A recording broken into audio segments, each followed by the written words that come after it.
저는 이미 노인이 되었고 여러분들도 노인이거나 노인이 막 되려는 분들이겠지요? 모두 다 노인이 되었어요.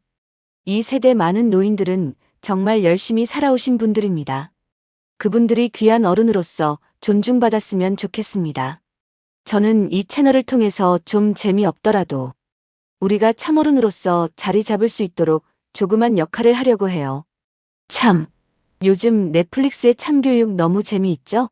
제가 예전에 아이들을 가르쳐서 그런지 몰두하면서 보고 있습니다. 우리 노인들도 진짜 참어른으로 새로워지기를 바라면서요. 지난번에 이야기했던 팔풀이 부인은 단정한 외모, 여유 있는 태도, 품위 있는 말투, 과시하지 않는 깊이, 이 네 가지 특징으로 진정한 귀티와 품격을 보여주었습니다. 품위를 갖추려면 어느 것 하나도 빠질 수가 없네요. 그런데 오늘은 반대 이야기를 해볼게요. 좋은 옷을 입고 비싼 가방을 들고 외모에 신경을 써도 어딘가 가벼워 보이는 사람들이 있어요. 나이가 들수록 더 두드러지는 이른바 싼티가 나는 행동 때문이에요. 혹시 나는 그런 모습이 없을까? 한번 들여다보세요. 저도 들으면서 뜨끔한 부분이 있었습니다. 첫 번째는 남을 깎아내리며 자신을 높이려는 행동입니다. 친구의 실수를 비웃고 다른 사람을 낮춰야 자신이 올라간다고 생각하는 거예요. 나는 그냥 있는 대로 말하는데 이렇게 말을 시작하죠.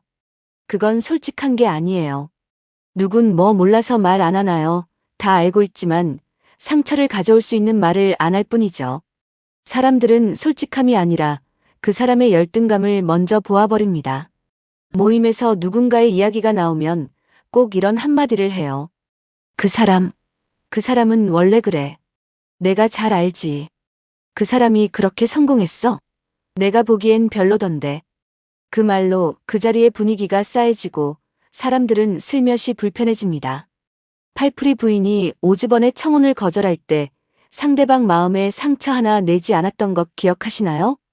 그게 진짜 품격이에요.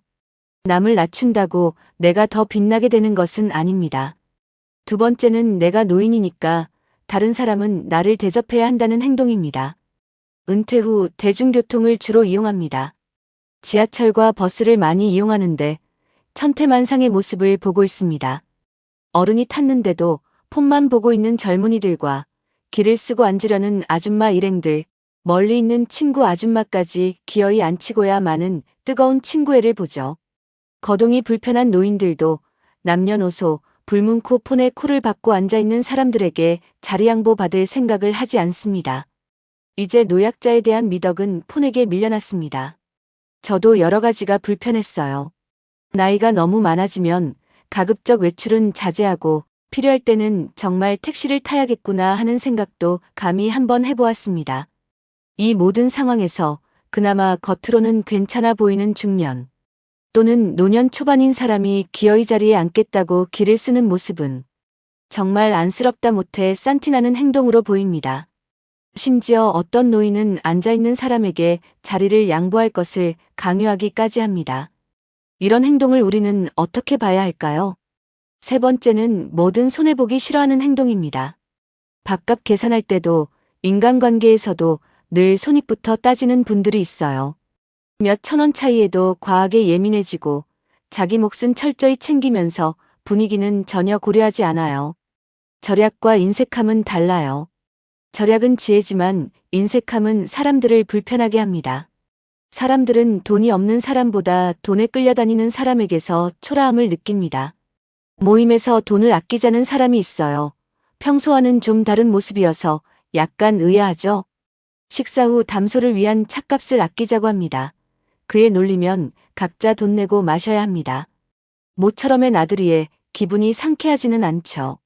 모임 회비를 자신의 돈인 것처럼 마구 쓰는 사람도 있습니다. 비싼 음식을 모임에서 다 같이 먹고 즐길 수 있죠. 그러나 그 비싼 음식을 이것저것 주문해서 배불러 먹지도 못해요. 돈이 어디서 나오는지 생각하지 않는 것은 분명 귀티는 아니겠죠? 여유는 통장 잔고에서 나오는 게 아니고 태도에서 먼저 느낍니다.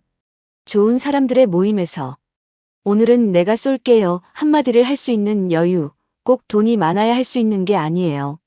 마음의 여유가 있으면 됩니다. 단 손해보기 싫어하는 동료가 있으면 마음이 잘 안 내킵니다.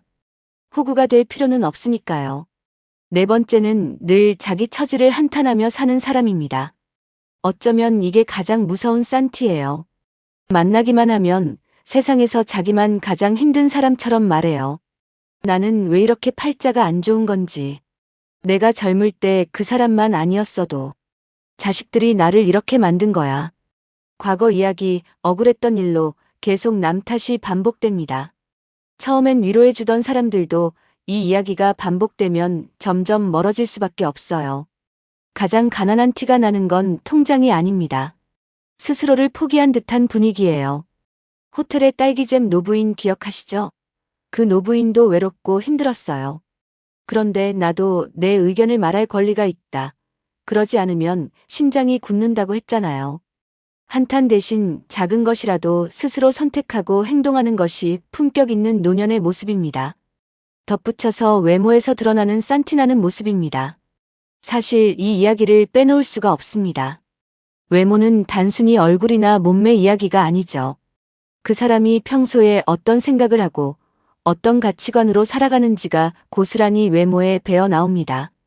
팔풀이 부인이 허름한 호텔방에서도 단정하게 차려입었던 건 단순히 외모를 꾸민 게 아니었어요.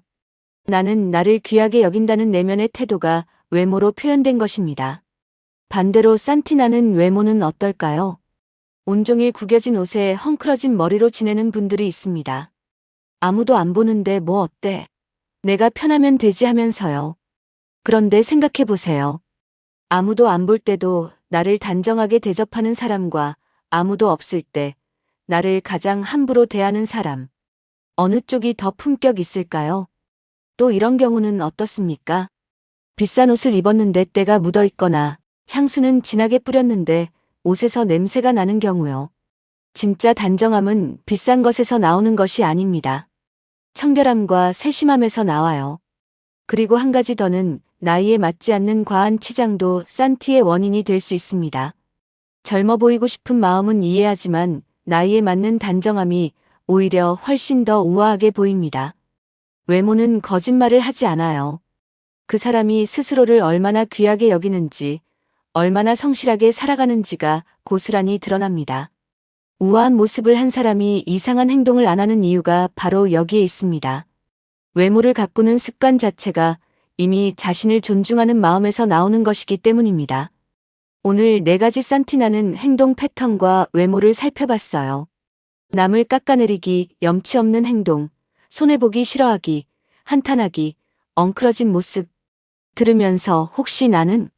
그런데 중요한 건 이것입니다. 알았으면 바꾸어야 합니다. 팔풀이 부인도 하루아침에 그런 품격을 갖춘 게 아니에요. 매일매일 자신을 다듬어가는 과정 속에서 그 향기가 만들어진 것입니다. 나이가 들수록 사람은 가진 것보다 태도로 기억돼요. 오늘 하루도 남을 낮추지 않고 여유 있게, 그리고 내 삶에 감사하며 보내는 건 어떨까요? 우리가 꿈꾸는 품격 있는 노후는 그렇게 어려운 것은 아니죠. 누구나 할 수 있어요. 구독과 좋아요, 댓글은 달팽이 선생님에게 큰 힘이 된답니다.